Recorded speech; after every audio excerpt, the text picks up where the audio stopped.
ನಮಸ್ಕಾರ, ನೀವು ನೋಡ್ತಾ ಇದ್ದೀರಾ ಸುದ್ದಿ ಸಮಯ ನ್ಯೂಸ್ ಚಾನಲ್. ಇದು ಲೋಕಲ್ ಎಕ್ಸ್ಪ್ರೆಸ್. ನಾನು ಮಹರ್ದ ಡಾಕುಳಿಗಿ. ಮತ್ತೆ ಹೊಸ ಸುದ್ದಿಗಳನ್ನು ತೆಗೆದುಕೊಂಡು ನಾವು ನಿಮ್ಮ ಮುಂದೆ ಬರ್ತಾ ಇದ್ದೀವಿ. ಈ ದಿನದ ಪ್ರಮುಖ ಹೆಡ್ಲೈನ್ಸ್ಗಳನ್ನು ನೋಡ್ಕೊಂಡು ಬರೋಣ. ಬೀದರ್ ಜಿಲ್ಲೆಯ 8 ಪೊಲೀಸ್ ಠಾಣೆಗಳಲ್ಲಿ ದಾಖಲಾದ 30 ಪ್ರಕರಣ ಭೇದಿಸಿದ ಪೊಲೀಸ್ ಇಲಾಖೆ. 75 ಲಕ್ಷಕ್ಕೂ ಅಧಿಕ ಬೆಲೆಯ ಸ್ವತ್ತು ಜಪ್ತಿ. 36 ಜನ ಆರೋಪಿಗಳನ್ನು ನ್ಯಾಯಾಂಗ ಬಂಧನಕ್ಕೆ ಕಳುಹಿಸಲಾಗಿದೆ. SP Channabasavanna S L. ಮೊಹಮ್ಮದ್ ಫಿರೋಜ್ ಖಾನ್ ಅವರಿಗೆ ಬೀದರ್ ಜಿಲ್ಲಾ ವಕ್ಫ್ ಬೋರ್ಡ್ ಅಧ್ಯಕ್ಷರಾಗಿ ನೇಮಕ. ಜಿಲ್ಲಾಧಿಕಾರಿಗಳ ಕಾರ್ಯಾಲಯದಲ್ಲಿ ಇರುವ ವಕ್ಫ್ ಬೋರ್ಡ್ ಕಾರ್ಯಾಲಯಕ್ಕೆ ಹೋಗಿ ಅಧಿಕಾರ ಸ್ವೀಕಾರ. ನನಗೆ ಜವಾಬ್ದಾರಿ ನೀಡಲಾಗಿದೆ, ಪ್ರಾಮಾಣಿಕವಾಗಿ ನಿಭಾಯಿಸುವೆ. ಫಿರೋಜ್ ಖಾನ್ ಅಭಿಮತ.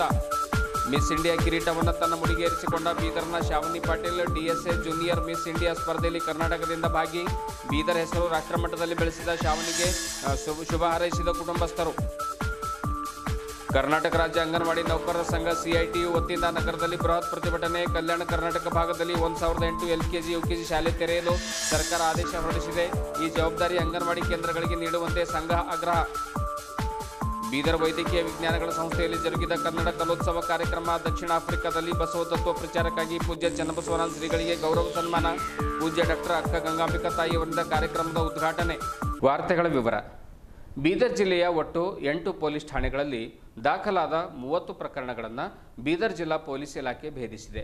ಸುಲಿಗೆ 1 ಪ್ರಕರಣ, ಬಂಗಾರ ಬೆಳ್ಳಿ ನಗದು ಹಣ ಕಳವು 15 ಪ್ರಕರಣಗಳು, ಪಂಪ್ಸೆಟ್ ಕಳವು 1 ಪ್ರಕರಣ, ಆಮೇಲೆ ಸೆಂಟ್ರಿಂಗ್ ಪ್ಲೇಟ್ ಕಳವು 3 ಪ್ರಕರಣಗಳು, ಪ್ರಿಂಟ್ ಸೂಟ್ ಕಳವು 1 ಪ್ರಕರಣ, ಆಮೇಲೆ ಸ್ಪೀಕರ್, ಮೈಕ್, ಸೌಂಡ್ ವಸ್ತುಗಳ ಕಳವು 1. ಹೀಗೆ ಒಟ್ಟು 75,13,300 ರೂಪಾಯಿ ಬೆಲೆಯುಳ್ಳಂತಹ ಸ್ವತ್ತನ್ನು ಜಪ್ತಿ ಮಾಡಿ 36 ಜನ ಆರೋಪಿಗಳನ್ನು ನ್ಯಾಯಾಂಗ ಬಂಧನಕ್ಕೆ ಕಳುಹಿಸಲಾಗಿದೆ ಎಂದು ಜಿಲ್ಲಾ ಪೊಲೀಸ್ ಅಧೀಕ್ಷಕರಾಗಿರುವಂತಹ ಚನ್ನಬಸವಣ್ಣ ಎಸ್ಎಲ್ ಅವರು ತಿಳಿಸಿದರು. ನಗರದ ಜಿಲ್ಲಾ ಎಸ್ಪಿ ಕಚೇರಿ ಆವರಣದಲ್ಲಿ ಕರೆದ ಸುದ್ದಿಗೋಷ್ಠಿಯನ್ನು ಉದ್ದೇಶಿಸಿ ಮಾತನಾಡಿರುವಂತಹ ಅವರು ಜನ್ವಾಡ, ಗಾಂಧಿಗಂಜ್, ಹುಮ್ನಾಬಾದ್, ಬಸವ ಕಲ್ಯಾಣ, ಹುಲ್ಸೂರು, ಭಾಲ್ಕಿ ಪೊಲೀಸ್ ಠಾಣೆ ವ್ಯಾಪ್ತಿಯಲ್ಲಿ ಈ ಪ್ರಕರಣ ದಾಖಲಾಗಿದ್ದವು. ಬಂಗಾರ 495 ಗ್ರಾಂ, ಬೆಳ್ಳಿ 330 ಗ್ರಾಂ, ಆಮೇಲೆ 10 ದ್ವಿಚಕ್ರ ವಾಹನಗಳು ಮತ್ತು 2 4 ಚಕ್ರದ ವಾಹನಗಳನ್ನು ವಶಪಡಿಸಿಕೊಳ್ಳಲಾಗಿದೆ ಎಂದು ಮಾಧ್ಯಮದ ಮಿತ್ರರಿಗೆ ಎಸ್ಪಿ ಚನ್ನಬಸವಣ್ಣ ಎಸ್ಎಲ್ ಅವರು ಮಾಹಿತಿಯನ್ನು ನೀಡಿದರು. ಮುಂದುವರೆದು ಮಾತನಾಡಿದ ಚನ್ನಬಸವಣ್ಣ ಎಸ್ಎಲ್ ಅವರು ಜಿಲ್ಲೆಯಾದ್ಯಂತ ಕಳ್ಳತನ ಪ್ರಕರಣ ನಡೆಯದಂತೆ ನಿಗರಾಣಿ ವಹಿಸಲಾಗಿದೆ. ಸಾರ್ವಜನಿಕರು ಕೂಡ ಊರಿಗೆ ತೆರಳುವಾಗ ಇಲಾಖೆಗೆ ತಿಳಿಸಿ ಹೋಗಬೇಕು ಅಥವಾ ತಮ್ಮ ಮನೆಗಳಲ್ಲಿ ಸುತ್ತಮುತ್ತ ಕವರೇಜ್ ಆಗುವಂತೆ ಸಿಸಿ ಕ್ಯಾಮೆರಾ ಅಳವಡಿಸಬೇಕೆಂದು ಸಲಹೆಯನ್ನು ನೀಡಿದರು. ಯೋಗ ಶಿಕ್ಷಕ ಧೋಂಡಿರಾಮ್ ಚಾಂದಿವಾಲೆ ಪ್ರಕರಣ ತನಿಖಾ ಹಂತದಲ್ಲಿದೆ. ತನಿಖೆಯ ನಂತರವೇ ಆತನ ಅಸ್ವಾಭಾವಿಕ ಸಾವಿಗೆ ಕಾರಣ ತಿಳಿಯಲಿದೆ. ಉಮರ್ಗಾ ಪೊಲೀಸ್ ಠಾಣೆಯ ಅಧಿಕಾರಿಗಳೊಂದಿಗೆ ಸಂಪರ್ಕದಲ್ಲಿದ್ದೇವೆ, ಅವರಿಗೆ ಎಲ್ಲ ರೀತಿಯ ಸಹಕಾರವನ್ನು ನೀಡ್ತಾ ಇದ್ದೇವೆ ಎಂದು ಎಸ್ಪಿ ಅವರು ತಿಳಿಸಿದರು. ಬಕ್ರೀದ್ ಹಬ್ಬದ ಆಚರಣೆ ಶಾಂತಿಯುತವಾಗಿ ನಡೆಸುವಂತೆ ಈಗಾಗಲೇ ಒಂದು ಹಂತದ ಸಭೆಯನ್ನು ನಡೆಸಲಾಗಿದೆ. ಜಿಲ್ಲೆಯಲ್ಲಿ ಅಪರಾಧ ಪ್ರಕರಣಗಳಲ್ಲಿ ಯಾರೇ ಭಾಗಿಯಾದರೂ ಕೂಡ ಅವರ ವಿರುದ್ಧ ನಿರ್ದಾಕ್ಷಿಣ್ಯವಾಗಿ ಕ್ರಮ ಕೈಗೊಳ್ಳಲಾಗುವುದು ಎಂದು ತಿಳಿಸಿದರು.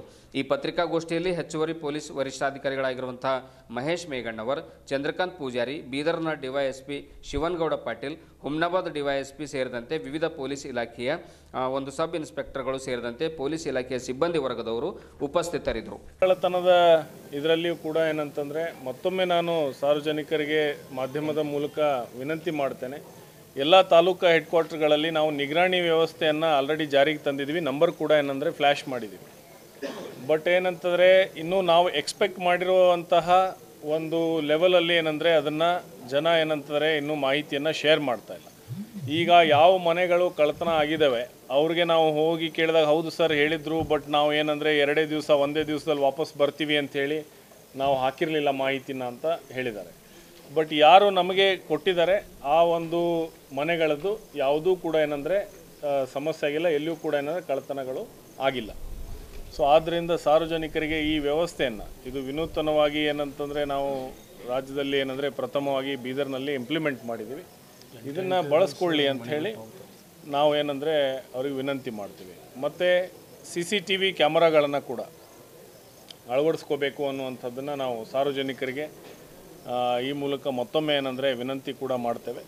ಮತ್ತು ಮುಂದಿನ ದಿನಗಳಲ್ಲಿ ತಾವು ಏನು CCTV ಕ್ಯಾಮ್ರಾಗಳನ್ನು ಇನ್ಸ್ಟಾಲ್ ಮಾಡಿದಿರಿ ಅದನ್ನು ನಮ್ಮ ಒಂದು ದತ್ತಾಂಶಗಳಲ್ಲಿ ಏನು ಆ್ಯಡ್ ಮಾಡ್ಕೊಳ್ಳಿಕ್ಕೆ ಅದನ್ನು ಕೂಡ ಒಂದು ಯೋಜನೆ ರೂಪಿಸ್ತಾ ಇದ್ದೀವಿ. ಇನ್ನೊಂದು 2-3 ದಿವಸದಲ್ಲಿ ಏನಂದರೆ ಮಾಧ್ಯಮದ ಮೂಲಕ ಅದನ್ನು ನಾವು ರಿಲೀಸ್ ಮಾಡ್ತೀವಿ. ಸೊ ಅದರಲ್ಲಿ ಏನಂತಂದರೆ ಈ ಯಾರು ಈಗ ಉದಾಹರಣೆಗೆ ತಾವೊಂದು ಮನೆಯಲ್ಲಿ ನೀವು CCTV ಕ್ಯಾಮ್ರಾ ಅಳವಡಿಸ್ಕೊಂಡಿದ್ದೀರಿ ಅಂತ ಇಟ್ಕೊಳ್ಳಿ.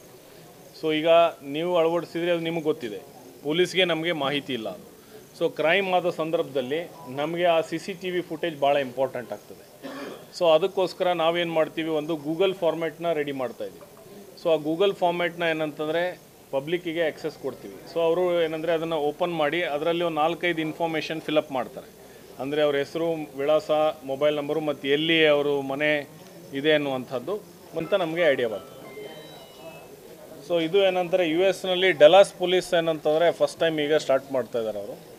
ಸೊ ಅದನ್ನು ನಾವು ಕೂಡ ಏನಂದರೆ ಇಲ್ಲಿ ಮಾಡೋಣ ಅಂಥೇಳಿ ನಮ್ಮದು ಟೆಕ್ನಿಕಲ್ ಟೀಮ್ ಏನಿದೆ ಕಳೆದ ಒಂದು ತಿಂಗಳಿಂದ ಏನಂದರೆ ಅದ್ರ ಮೇಲೆ ಕೆಲಸ ಮಾಡ್ತಾರೆ. ಮೇ ಬಿ ಏನಂದರೆ 2-3 ಡೇಸಲ್ಲಿ we will be launching it. So ಆ ಸಂದರ್ಭದಲ್ಲಿ ಇನ್ನೂ ನಿಮಗೆ ವಿವರಗಳನ್ನ ಕೊಡ್ತೀನಿ.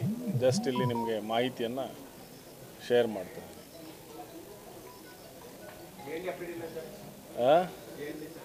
GND ಕಾಲೇಜಿದ್ದು ಏನಂತಂದರೆ ಇನ್ವೆಸ್ಟಿಗೇಷನ್ ಕಂಟಿನ್ಯೂ ಮಾಡಿದ್ದಾರೆ. ಮೇ ಬಿ ಇನ್ನು 1 or 2 ಡೇಸಲ್ಲಿ ಏನಂತಂದರೆ ಅದರದ್ದು ಔಟ್ಕಮ್ ನಮಗೆ ಗೊತ್ತಾಗ್ತದೆ. ಯಾಕಂದರೆ ಅವರು ಕೂಡ ಏನಂದರೆ ನೋಟಿಸ್ಗಳನ್ನು ಜಾರಿ ಮಾಡಿ ವಿದ್ಯಾರ್ಥಿಗಳ ಪೇರೆಂಟ್ಸ್ ಏನಿದ್ದಾರೆ ಅವ್ರನ್ನ ಕರೆಸಿ ಅವ್ರದ್ದು ಏನು ವಿಡಿಯೋ ಫುಟೇಜಲ್ಲಿ ಯಾರ್ದು ಏನು ರೋಲ್ ಇದೆ ಅನ್ನುವಂಥದ್ದು ಕೂಡ ಪಾರದರ್ಶಕವಾಗಿ ಅವರಿಗೆ ತೋರಿಸ್ತಾ ಇದ್ದಾರೆ. ಸೊ ಅಲ್ಲಿವರೆಗೆ ಯಾರು ಈಗ FIRನಲ್ಲಿದೆ ಅವ್ರ ಮೇಲೆ ಅವರು ಕ್ರಮ ತಗೊಂಡಿದ್ದಾರೆ ಫಾರ್ ಕಾನೂನು ಸುವ್ಯವಸ್ಥೆ ದೃಷ್ಟಿನಲ್ಲಿ. ಈ ಹಿನ್ನೆಲೆಯಲ್ಲಿ ಒಂದು ಸರಿ ಏನಂತಾರೆ ಅದು ಕ್ಲಿಯರಾಗಿ ಇಂಟರ್ನಲ್ ಎನ್ಕ್ವೈರಿ ಎಲ್ಲ ಆಗೋದ್ರ ಜೊತೆಗೆ ನಮ್ಮದು ಇನ್ವೆಸ್ಟಿಗೇಷನ್ ಪಾರ್ಟ್ ಕೂಡ ಪ್ಯಾರಲಲ್ ಆಗಿ ನಡೀತಾ ಇದೆ.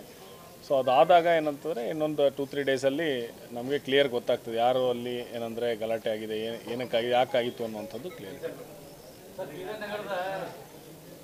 ನಮ್ಮ ಪರಿಚಯಗಾರದಲ್ಲಿ ಕಳೆದ 2008ರಿಂದ ಈವರೆಗೆ 14 ವರ್ಷಗಳಿಂದ ಉಚಿತ ಯೋಗ ತರಬೇತಿ ಶಿಕ್ಷಣ ಕೊಟ್ಟಿದ್ದು ಚಾಂದಿವಾಲೆ ದೋಣಿವಾ ಅಂತೇಳಿ. ಈಗ ಅವರು ಸಂಸದ ರೀತಿಯಲ್ಲಿ ಉಮರ್ಗ ಶವ ಸಿಕ್ಕಿದೆ. ಅದು ಏನು ಅಂತ ಗೊತ್ತಿಲ್ಲ. ಬಟ್ ಅಲ್ಲಿ ಉಮರ್ಗ ಮಾರಷ್ಟ ಆಗೋದ್ರಿಂದ ನಮ್ಮ ಎಸ್ಪಿಯವರು ಉತ್ತಮವಾಗಿದ್ದಾರೆ. ಇವರು ಎಲ್ಲಿದ್ರು ಕೂಡ ಒಂದು ಮಾಹಿತಿಯನ್ನು ಜಿಲ್ಲೆಗೆ ಕೊಡ್ತಾರೆ. ಮತ್ತು ಅವರು ನಮ್ಮ ಜಿಲ್ಲೆಯವರೇ ಆಗಿದ್ದರಿಂದ ಹಾಗೆ ತರ್ಕ ಲಖಂಗ ಗ್ರಾಮದವರು ಬೀದರ್ ನಗರದ ಸೇವೆ ಸಲ್ಲಿಸ್ತಾರೆ. ಅದಕ್ಕೆ ಆ ಬಗ್ಗೆ ತಾವೇನು ಈ ಚಾಂದಿವಾಲೆ ಅವರ ಒಂದು ಅಸ್ವಾಭಾವಿಕ ಮರಣದ ಪ್ರಕರಣಕ್ಕೆ ಸಂಬಂಧಪಟ್ಟಂತೆ ನನಗೆ ಪ್ರಥಮವಾಗಿ ಏನಂತಂದರೆ ನಮ್ಮ ಅಲ್ಲಿಯ ಉಮರ್ಗಾ ಪೊಲೀಸ್ ಅಧಿಕಾರಿಗಳು ಏನಂತಂದರೆ ಈ ಬಾರ್ಡರ್ ಏನು ಕ್ರೈಮ್ ಏನು ನಾವು ಶೇರ್ ಮಾಡ್ತೀವಿ, ನಮ್ಮಲ್ಲಿ ಆಗಿರೋ ಕ್ರೈಮ್ಸ್ನ ಅವರಿಗೆ ಶೇರ್ ಮಾಡ್ತೀವಿ, ಅವರು ನಮಗೆ ಶೇರ್ ಮಾಡ್ತಾರೆ. ಅದರಲ್ಲಿ ನಮಗೆ ಫಸ್ಟ್ ಇನ್ಫಾರ್ಮೇಷನ್ ಬಂತು. ನಮ್ಮ ಹುಮ್ನಾಬಾದ್ ಏನಂತಾರೆ ಬಾರ್ಡರಿಂಗ್ DSP ಅವರಿಗೆ ಏನಂದರೆ ಈ ಥರ ಒಬ್ರದ್ದು ಹಿಂಗೆ ಬಾಡಿ ಏನಂದರೆ ಟ್ರೇಸ್ ಆಗಿದೆ ಮತ್ತು ಅವ್ರ ಕೈ ಮೇಲೆ ಏನಂದರೆ ಅದು ಬರೆದಿರುವಂಥ ಅವ್ರದ್ದು ಹೆಸರು ಏನು ಹಚ್ಚೆ ಇತ್ತು ಅದ್ರ ಬಗ್ಗೆ ಮಾಹಿತಿ ಬಂತು. ಅದನ್ನು ನಮ್ಮ ಟೆಕ್ನಿಕಲ್ ಟೀಮ್ ಏನಿದೆ ವೆರಿಫೈ ಮಾಡಿದಾಗ ನಮ್ಮ ಏನು ಬೀದರ್ ಮೂಲದವರೇ ಅನ್ನುವಂಥದ್ದು ಅದು ನಮಗೆ ತಿಳಿದು ಬಂತು. ಯಾಕೆ ಅಂದರೆ ಅವರು ತಮಗೆಲ್ಲ ಗೊತ್ತಿದೆ ಫೇಸ್ಬುಕ್ಕಲ್ಲಿ ಇನ್ನೊಂದರಲ್ಲಿ ಭಾಳ ಆ್ಯಕ್ಟಿವ್ ಇದ್ದರು. ಸೊ ಆಮೇಲೆ ಅವ್ರು ಏನು ಡ್ರೆಸ್ ಹಾಕಿದ್ರು ಅದು ಅವ್ರದ್ದೊಂದು ಫೇಸ್ಬುಕ್ ಪೇಜಲ್ಲಿ ಕೂಡ ಅದೇ ಡ್ರೆಸ್ ಇತ್ತು. ಸೊ ನಮ್ಮ ಟೆಕ್ನಿಕಲ್ ಟೀಮ್ ಏನಂತಾರೆ ವಿದಿನ್ ಫುಲ್ ಟೈಮ್ ಏನು ಈ ಕ್ರಿಕೆಟ್ ಬುಕ್ಕಿಂಗು ಮತ್ತು ಮಟ್ಕಾದಲ್ಲಿ ಏನಂತಾರೆ ಇನ್ವಾಲ್ವ್ ಆಗಿದ್ರು ಮತ್ತು ಬೇರೆಯವರಿಗೂ ಕೂಡ ತೊಂದರೆ ಮಾಡ್ತಾ ಏನಂದರೆ ತಿರುಗ್ತಾಯಿದ್ರು. ಅಂಥವ್ರಿಗೆ ನಾವು ಏನಂತಂದರೆ ಗಡಿಪಾರು ಮಾಡಿದ್ವಿ 6 ತಿಂಗಳು. ಸೊ ಆ ಒಂದು ಸಂದರ್ಭದಲ್ಲಿ ಅವರು ಮನೆಯವರು ಏನಂತಂದರೆ ಭಾಳಷ್ಟು ಅವನಿಗೂ ಕೂಡ ಏನಂದರೆ ಅದು ಭಾಳ ಪರಿಣಾಮ ಆಗಿದೆ. ಆಮೇಲೆ ಅವನು ವಾಪಸ್ ಬಂದ ಮೇಲೆ ಏನಂದರೆ ಈಗ ಅದನ್ನು ಸಂಪೂರ್ಣವಾಗಿ ಬಿಟ್ಟು ಏನಂತಾರೆ ಒಬ್ಬ ಹೊಸ ಮನುಷ್ಯನಾಗಿ ಬದುಕ್ತಾ ಇದ್ದಾನೆ ಅನ್ನುವಂಥದ್ದನ್ನು ಅವರಿಗೆ ಕನ್ಫರ್ಮ್ ಆದಮೇಲೆ ಅವ್ರು ನಮಗೆ ಬಂದು ಧನ್ಯವಾದ ಹೇಳೋಕ್ಕೆ ಬಂದಿದ್ದರು. ಸರ್ ನಿಮ್ಮಿಂದಾಗಿ ಏನಂದರೆ ನನ್ನ ಗಂಡ ಪರಿವರ್ತನೆ ಆಗಿದ್ದಾನೆ, ಯಾವುದೂ ಇಂಥ ವಿಷಯಗಳಿಗೆ ಹೋಗ್ತಾ ಇಲ್ಲ. ಈಗ ಏನಂದರೆ ಮನೆ ಕಡೆ ಏನಂದರೆ ನೋಡಿಕೊಂಡು ಆಮೇಲೆ ಅಲ್ಲೇ ಒಂದು ಇದು ಇದೆ ಏನೋ ಕಾಂಪ್ಲೆಕ್ಸ್ ಥರ ಇದೆ ಅದನ್ನು ಏನಂದರೆ ನೋಡಿಕೊಂಡು ಹೋಗ್ತಾ ಇದ್ದಾನೆ. ಇನ್ನು ಮುಂದೆ ಇಂಥ ಪ್ರಕರಣಗಳಲ್ಲಿ ಯಾವ ಕಾರಣಕ್ಕೂ ಅವನು ಭಾಗಿಯಾಗೋದಿಲ್ಲ ಅಂತ ನಾನು ತಮಗೆ ಏನಂದರೆ ಭರವಸೆನೂ ಹೇಳಲಿಕ್ಕೆ ಬಂದೀನಿ ಮತ್ತು ಧನ್ಯವಾದ ಹೇಳಲಿಕ್ಕೆ ಬಂದೀನಿ ಅಂತ ಮುಂದೆ ಹೇಳಿದರು. ಸೊ ಆ ಥರ ಹೇಳಿದಾಗ ನಾವು ಅವರಿಗೆ ಅದನ್ನೇ ಹೇಳಿದ್ದೀವಿ ಏನಂತಂದರೆ ನಾವು ನಿಗಾ ಅನ್ನುವಂಥದ್ದು ನಾವು ಕಂಟಿನ್ಯೂ ಇಡ್ತೀವಿ. ಅದು ಈಗ ಅವರು ನಿಮ್ಮ ಮುಂದೆ ಹೇಳಿದ್ದಾರೆ, ಅದು ಒಳ್ಳೆಯದು. ಅವರು ಪರಿವರ್ತನೆ ಆಗಿದ್ದಾರೆ, ಒಳ್ಳೆಯದು. ಸ್ವಲ್ಪ ಅವರು ಇಬ್ಬರೂ ಅವನು ಯಾರು ವ್ಯಕ್ತಿ ಬಂದಿದ್ದ ಅವನು ಕೂಡ ಭಾಳ ಭಾವುಕನಾಗಿ ಏನಂತಾರೆ ಕಣ್ಣಲ್ಲಿ ನೀರು ತಂದು ಏನಂದರೆ ಹೇಳ್ದ ಇಲ್ಲ ಸರ್ ಪರಿವರ್ತನೆ ಆಗಿದ್ದೀನಿ ಅಂತ. ನನಗೆ ಅರಿವಾಯಿತು ಯಾವಾಗ ನಾನು ನನ್ನ ಫ್ಯಾಮ್ಲಿ ಬಿಟ್ಟು ದೂರ ಇದ್ದೆ, ನನ್ನ ಮಕ್ಕಳನ್ನ ಬಿಟ್ಟು ದೂರ ಇದ್ದೆ, ಆವಾಗ ನನಗೆ ಏನಂದರೆ ಇದ್ರ ಬಗ್ಗೆ ಅರಿವಾಯಿತು ಅಂತ. ಮತ್ತು ಯಾವ ಜಿಲ್ಲೆಗೆ ನಾವು ಏನಂದರೆ ಅವ್ರನ್ನ ಗಡಿಪಾರು ಮಾಡಿದ್ವಿ ಅಲ್ಲಿಯ ಪೊಲೀಸ್ ಅಧಿಕಾರಿಗಳು ಕೂಡ ಅವರಿಗೆ ಒಳ್ಳೆಯ ರೀತಿಯಲ್ಲಿ ಕೆಲವೊಂದು ಎವ್ರಿ ಡೇ 1 hour ಏನಂತಂದರೆ ಅವ್ರನ್ನ ಕೂರಿಸ್ಕೊಂಡು ಕೆಲವೊಂದು ಒಳ್ಳೆಯ ವಿಚಾರಗಳನ್ನು ಕೂಡ ಹೇಳುವಂಥ ಕೆಲಸ ಮಾಡಿದ್ದಾರೆ. ಆ ರೌಡಿಗಳಲ್ಲಿ ಈಗ ಅಧಿಕೃತವಾಗಿ ಜಿಲ್ಲಾಧಿಕಾರಿಗಳು ತಮ್ಮ ಇಲಾಖೆಯಿಂದ ಈಗ ಇಷ್ಟೊಂದು ಲೈಸೆನ್ಸ್ ಪಡೆದಿದ್ದಾರೆ ಅಂತ ರೌಡಿಗಳ ವಿರುದ್ಧ ಇಲ್ಲ ಯಾರು ಅಂತ ನಮ್ಮ ಗಮನಕ್ಕೆ ತೊಗೊಂಬನ್ನಿ. ನನಗೆ ಗೊತ್ತಿರೋ ಥರ ಯಾವುದೇ ರೌಡಿ ಶೀಟ್ರ್ಗಳಿಗೆ ನಾವು ಯಾವುದೂ ಲೈಸೆನ್ಸ್ ಕೊಟ್ಟಿಲ್ಲ ಮತ್ತು ಆ ಥರದ್ದು ಕೊಟ್ಟಿದ್ದನ್ನು ಏನಂತಾರೆ ಕ್ಯಾನ್ಸಲೇಷನ್ ಮಾಡಿದ್ವಿ. ಯಾರು ಪ್ರಕರಣದಲ್ಲಿ ಭಾಗಿಯಾಗಿದ್ದಾರೆ ಅಂಥವ್ರದ್ದು ಕ್ಯಾನ್ಸಲೇಷನ್ ಮಾಡಿದ್ವಿ. ಯಾವ ಕಾರಣಕ್ಕೂ ಅಂಥ ವ್ಯಕ್ತಿಗಳಿಗೆ ವೆಪನ್ಗಳನ್ನು ಕೊಡೋದೇ ಇಲ್ಲ. ಮತ್ತು ಯಾರು ಹಿಂದೆ ಪ್ರಕರಣಗಳಲ್ಲಿ ಇದ್ದು ಟೆಕ್ನಿಕಲ್ ಗ್ರೌಂಡ್ಸ್ ಮೇಲೆ ಖುಲಾಸೆ ಆಗಿರ್ತಾರೆ, ಏನಂತಂದರೆ ಅವರು ಖುಲಾಸೆ ಅಂದರೆ ಸಂಪೂರ್ಣ ಖುಲಾಸೆ ಅಲ್ಲ, ಟೆಕ್ನಿಕಲ್ ಗ್ರೌಂಡ್ಸ್ ಮೇಲೆ ಖುಲಾಸೆ ಆಗಿರ್ತಾರೆ. ಸೊ ಅಂಥವರು ಕೂಡ ನಂದು ಹಳೆಯದು ಲೈಸೆನ್ಸ್ ಇತ್ತು ಕೊಡಿ ಅಂತ ಬಂದಾಗೂ ಕೂಡ ನಾವೀಗ ರಿಜೆಕ್ಟ್ ಮಾಡ್ತಾಯಿದ್ದೀವಿ. ಸೊ ಯಾಕಂದರೆ ವೆಪನ್ ಅನ್ನುವಂಥದ್ದು ಭಾಳ ಇಂಪಾರ್ಟೆಂಟ್ ಇದೆ. ಯಾಕಂದರೆ ಒಬ್ಬ ವ್ಯಕ್ತಿ ಹತ್ರ ಇದ್ದಾಗ ಅದನ್ನು ಅವನು ತನ್ನ ಒಳ್ಳೆಯದಕ್ಕೆ ತನ್ನ ಆತ್ಮರಕ್ಷಣೆಗೋಸ್ಕರ ಏನಂತಾರೆ ಬಳಸ್ಕೊಳ್ಳುವಂಥದ್ದು ಇಂಪಾರ್ಟೆಂಟ್ ಇರ್ತದೆ. ಯಾಕಂದರೆ ಈಗ ಚಾಕು ಎರಡು ಥರನೂ ಬಳಸ್ಬೋದು, ತರಕಾರಿ ಹೆಚ್ಚಲಿಕ್ಕೂ ಬಳಸ್ಬೋದು, ಇನ್ನೊಬ್ಬರಿಗೆ ತೊಂದರೆ ಕೊಡಲಿಕ್ಕೂ ಬಳಸ್ಬೋದು. ಸೊ ಅದನ್ನು ನಾವು ಚೆಕ್ ಮಾಡಬೇಕು ಅವನ ಇಂಟೆನ್ಷನ್ ಏನಿದೆ ಅಂತ. ಸೊ ಅದನ್ನು ನೋಡಿಬಿಟ್ಟು ನಾವು ಮಾಡ್ತೇವೆ.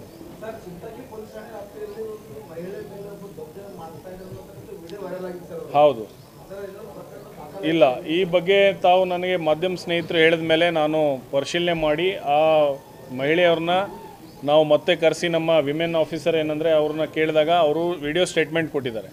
ಇಲ್ಲ ಏನಂತಂದರೆ ಅದು ನಮಗೆ ಅವ್ರ ಮಧ್ಯೆ ಏನಂದರೆ ಭಾಷೆ ಹಿನ್ನೆಲೆಯಲ್ಲಿ ನಮಗೆ ವಾಗ್ವಾದ ಆಯಿತು, ಬಟ್ ನನಗೆ ಯಾವುದೇ ಪ್ರಕರಣವನ್ನು ನಾನು ದಾಖಲಿಸಲಿಕ್ಕೆ ಇಷ್ಟಪಡೋದಿಲ್ಲ ಅನ್ನುವಂಥದ್ದನ್ನು ಅವ್ರು ವಿಡಿಯೋ ಸ್ಟೇಟ್ಮೆಂಟ್ ಕೊಟ್ಟಿದ್ದಾರೆ.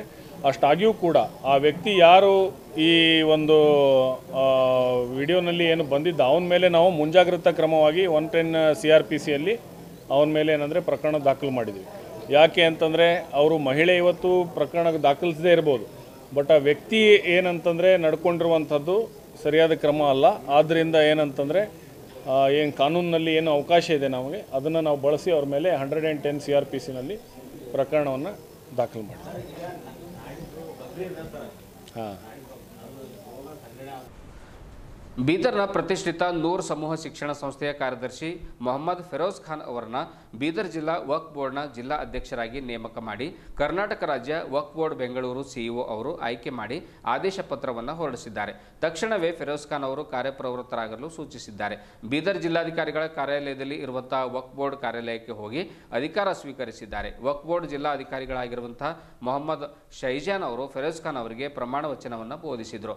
ಅರ್ಷದ್ ಪಟೇಲ್, ಮೊಹಮ್ಮದ್ ಅಲಿಮುದ್ದೀನ್ ಶೇರಿಕಾರ್, ವಕ್ಫ್ ಬೋರ್ಡ್ನ ಜಿಲ್ಲಾ ಉಪಾಧ್ಯಕ್ಷರಾಗಿರುವಂತಹ MM ಅಖಿಲ್ ಹಾಗೂ ಬೋರ್ಡ್ನ ಎಲ್ಲ ಅಧಿಕಾರಿಗಳು, ಜಿಲ್ಲೆಯ ಅನೇಕ ಮುಖಂಡರುಗಳಾದ ನೂರ್ ಪಾಷಾ, ಮೊಹಮ್ಮದ್ ಮಕ್ಬುಲ್ ಅಹಮದ್, ಅಬ್ದುಲ್ ಖದೀರ್, ಆಮೇಲೆ ಮೊಹಮ್ಮದ್ ಇಬ್ರಾಹಿಂ ಖುರೇಶಿ ಸೇರಿದಂತೆ ಇನ್ನು ಅನೇಕ ಜನರು ಈ ಸಂದರ್ಭದಲ್ಲಿ ಹಾಜರಿದ್ದರು.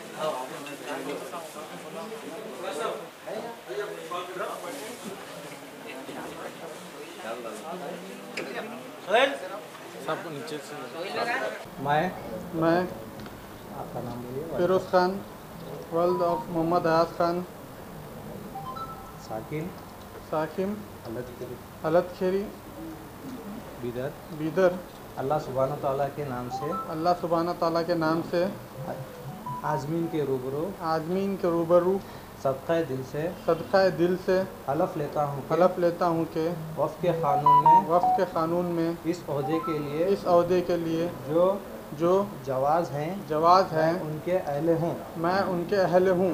मेरा यकीन है कि ये ओहदा इस्लामी शरीयत का एक हिस्सा है। वफ़्क़ की जायदाद को एक अमानत समझकर उनके विकार और अज़मत बहाल करूँगा। इस ओहदे से निभाने वाली सारी जिम्मेदारियाँ और इख्तियारात बिना किसी मसलक और इलाक़ाई इम्तियाज़ के अदल और इंसाफ सलामियत रस्तबाजी दियानतदारी शफाफियत और गैर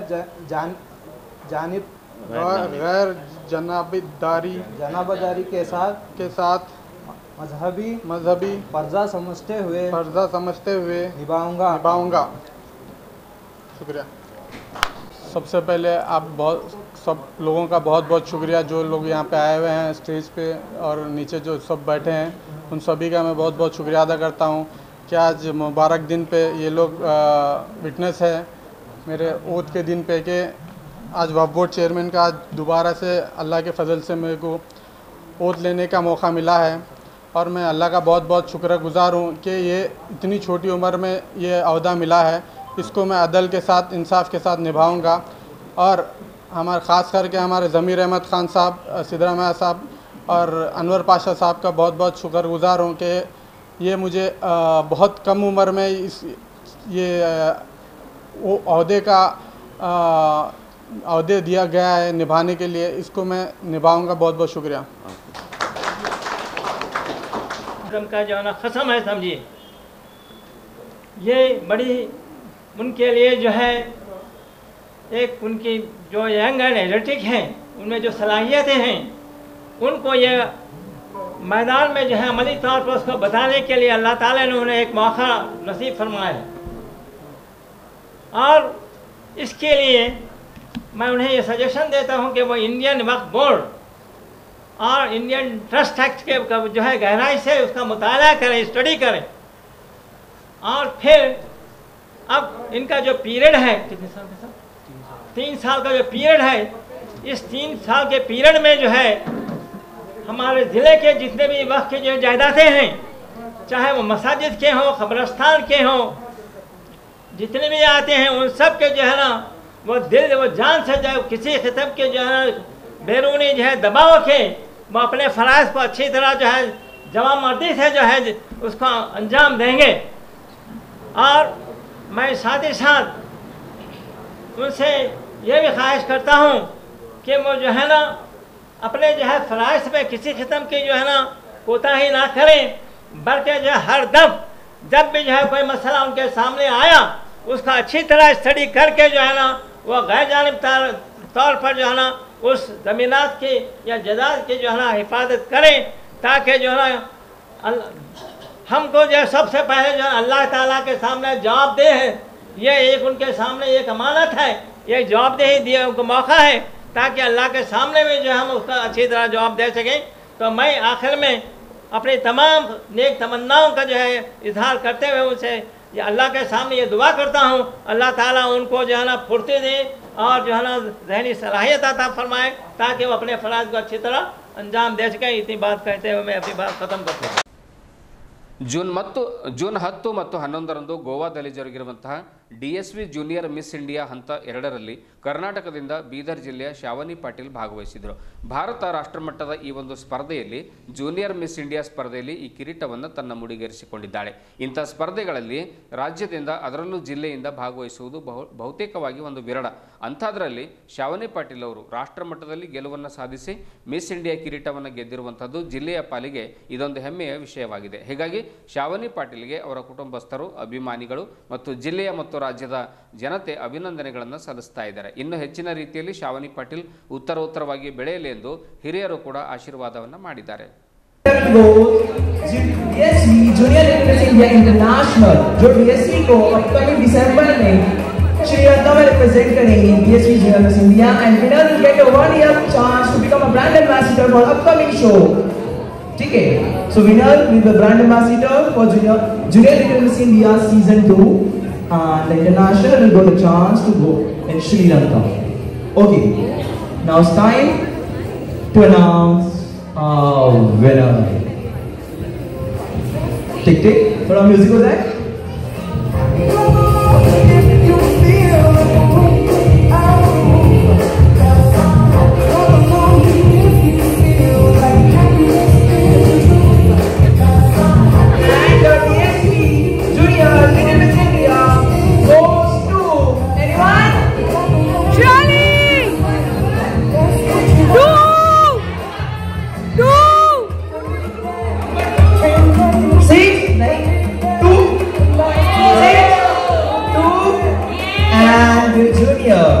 DSV Junior Little Miss India goes to contestant number 2.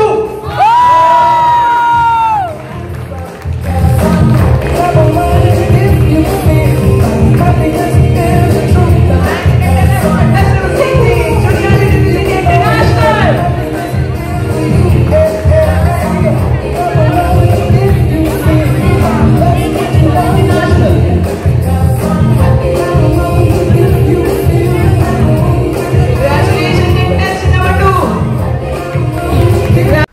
Karnataka ರಾಜ್ಯ ಅಂಗನವಾಡಿ ನೌಕರರ ಸಂಘ CITU ವತಿಯಿಂದ ನಗರದ ಮಹಿಳಾ ಮತ್ತು ಮಕ್ಕಳ ಕಲ್ಯಾಣ ಇಲಾಖೆ ಎದುರುಗಡೆ ಬೃಹತ್ ಪ್ರತಿಭಟನೆಯನ್ನು ಆಯೋಜನೆ ಮಾಡಲಾಗಿತ್ತು. ಸುಮಾರು 2 ರಿಂದ 3 ಸಾವಿರ ಅಂಗನವಾಡಿ ಕಾರ್ಯಕರ್ತೆಯರು ಅಲ್ಲಿ ಪಾಲ್ಗೊಂಡಿದ್ದರು.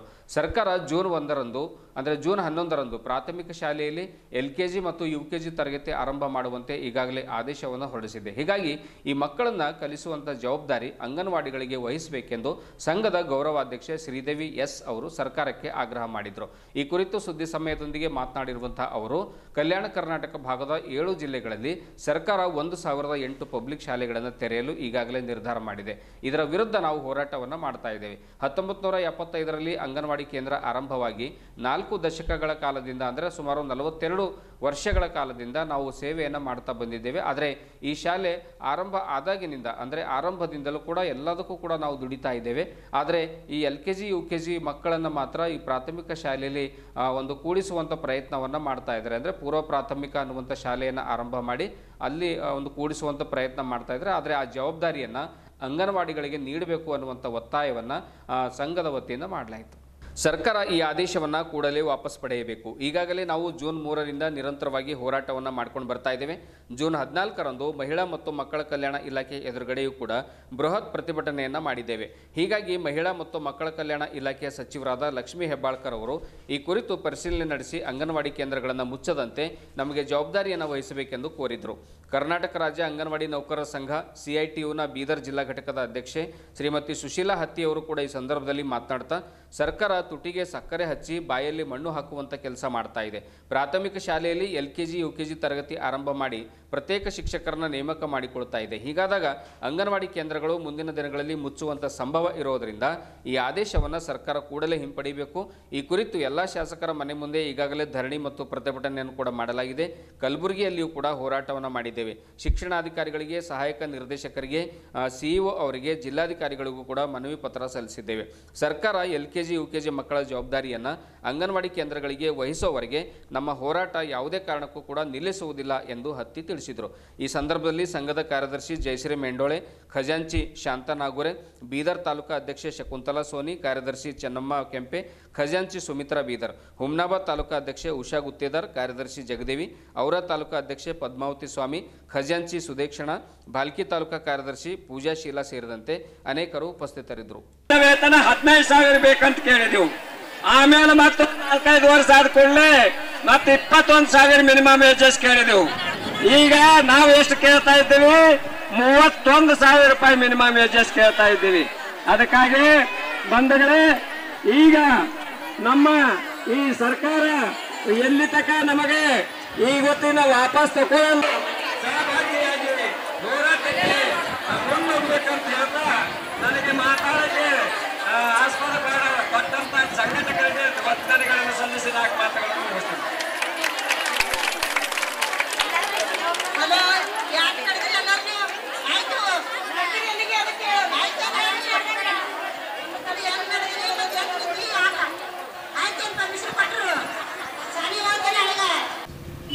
ಕರ್ನಾಟಕ ರಾಜ್ಯ ಅಂಗನವಾಡಿ ನೌಕರರ ಸಂಘ CITU ಜಿಲ್ಲಾ ಸಮಿತಿ ಬೀದರ್ ಅಂಗನವಾಡಿ ನೌಕರರ ಸಂಘದ ಗೌರವಾಧ್ಯಕ್ಷರು ಶ್ರೀದೇವಿ ಎಸ್ ಚೂಡಿ.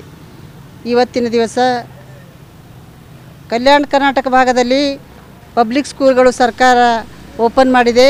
ಆ ವಿರೋಧವಾಗಿ ನಾವು ಹೋರಾಟವನ್ನು ಹಮ್ಮಿಕೊಂಡಿದ್ದೇವೆ.